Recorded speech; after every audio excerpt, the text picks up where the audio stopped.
Guys, nasubukan niyo na ba ang pickles or achara pickles? Ako ay gumawa ng pickles, carrots, cucumber, garlic, at onion. Ito ay ginawa ko na sarili kong homemade.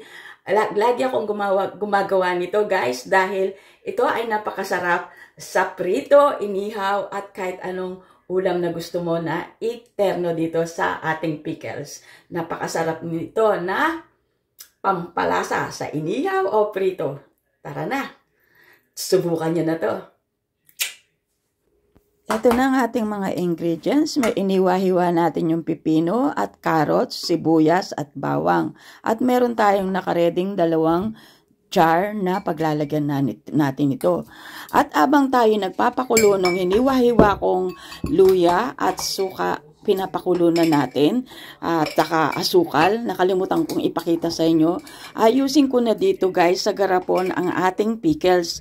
Ilalagay natin dito, isasalansan natin ang ating pickles at carrots sa ating garapon. At pagkatapos guys, isabay natin ang yung bawang at sibuyas.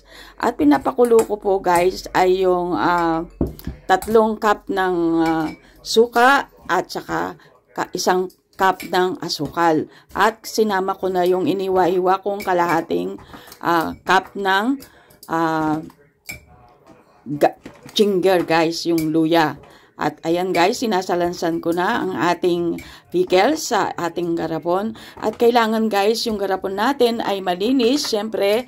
At saka yung takip niya ay yung meron siyang rubberized na takip. Hindi po pwede po yung plastic dito. Kailangan po ay yung babasagin na garapon. At ito na yung pinakulo natin guys na suka. Ilalagay na natin dito sa ating mga sinalansan na gulay sa garapon. At ayan guys, ganyan lang po ang paggawa nito. At pagkatapos guys, pag nasalansan na natin yung gulay sa garapon guys, ay ilagay na natin yung pinakulo nating syrup na vinegar, sugar at saka ginger. At pagkatapos palamigin po natin siya ng mga 3 hours. At after that guys, ilagay natin sa ref. Ito po ay tumatagal guys, kahit ilang buwan ay hindi po siya nasisira dahil ang inilagay po natin ay yung dato puti vinegar. Ang suka po guys, hindi po nasisira ang anumang ingredients na nilagyan mo ng suka. Kasi po ay meron na po siyang pinaka-preservative yung suka. So ayan guys. At ilagay na natin yung syrup na ginawa natin. Ito na siya. Ayan.